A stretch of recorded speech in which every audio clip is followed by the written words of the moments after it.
Kumbhakarna's death. When Rama spared Ravana because of being unarmed, he returned from the battlefield humiliated and insulted. Instead of going back himself to the battlefield again, he decided to send his brother Kumbhakarna to fight against Rama and Lakshman. Kumbhakarna, who used to sleep for 6 months at a time, became furious when he was awakened much before the completion of 6 months period. Ravana explained to him the urgent situation. Hearing that Ravana had kidnapped Rama's wife, Kumbhakarna was frightened and told Ravana that Rama was no ordinary human, but an incarnation of the Lord himself, so Ravana should not battle with him. Instead, he should ask for his forgiveness. Ravana became angry and asked him to stop praising his enemy. Seeing the gigantic Kumbhakarna on the battlefield, the monkeys started fleeing in all directions. Kumbhakarna then grabbed a handful of monkeys and ate them up. Meanwhile, the arrows that Rama and his army fired at Kumbhakarna broke on hitting his strong body. Finding the arrows ineffective, Rama decided to cut off his head. So he flung his chakra, which severed the demon's head.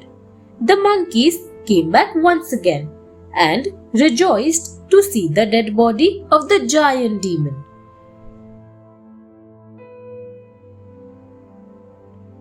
The magical herb. Seeing his brother's severed head, Ravana was grief-stricken. Kumbhakarna's death was a major loss for the whole of Lanka. Ravana was deeply worried as he could easily see his defeat in the battle with Rama. When Meghnad saw his father worried, he consoled him and entered the battlefield once again. With his magical powers, Meghnad launched an attack from his flying chariot. Hundreds of monkeys were killed on the spot. He then began a tough fight against Lakshman and ultimately shot his Agni Ban on Lakshman, due to which Lakshman fell unconscious. It was near death.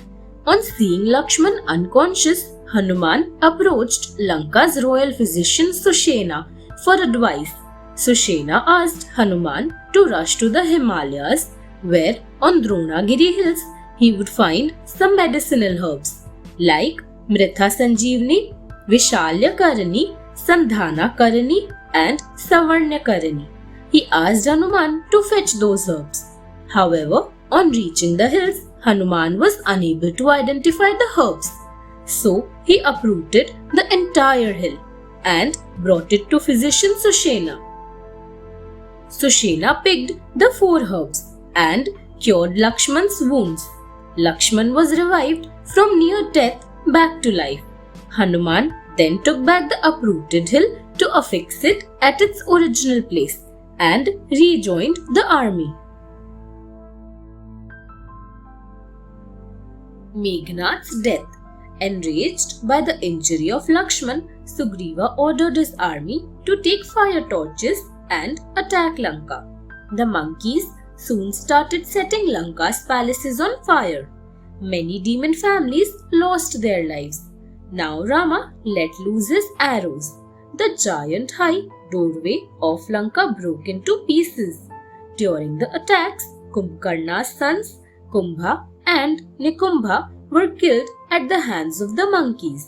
Thus Meghnad once again decided to go to the battlefield. But before that, Meghnad began his yagya to gain immortality. So Rama sent Lakshman, who disturbed Meghnad's immortality yagya. Thus his yagya remained incomplete. Meghnad was furious.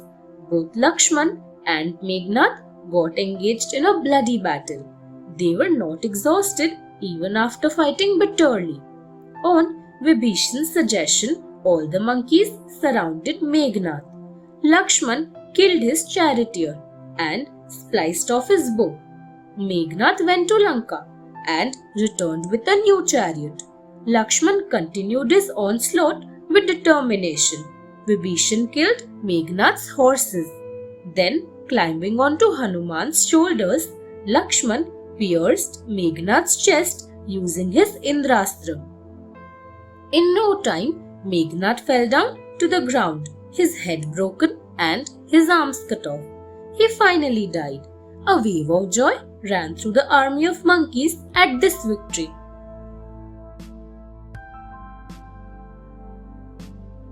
Death of Ravana. The joyous shout of Rama's army was enough to convince Ravana of Meghnad's death. Breaking down in his huge chamber, Ravana felt his defeat was near. Yet he had to fight on. Lonely, he prepared for the battle ahead. Ravana mounted his chariot and went to the battlefield. He stood face to face with Rama. Rama shot one arrow after another to cut off his heads, but they grew back again. Ravana laughed seeing them. Rama grew anxious. The gods asked Indra to help Rama. Indra sent his celestial chariot driven by Matali. As the chariot descended on earth, Rama quickly climbed onto it and started firing weapons. Rama took out his Brahmastra, chanting Parvati's name, and aimed it at Ravana's navel, inside which he had tied his pouch carrying Amrit, the nectar of immortality. The potent weapon pierced his body, and the pouch and Ravana fell down dead. Loud cheers echoed through Lanka. Flowers were showered from the heavens above. The gods announced the end of Ravana. Vibhishan refused to do the last riots, but Rama explained that he was after all a brother and had died like a warrior too, so Ravana deserved a proper funeral.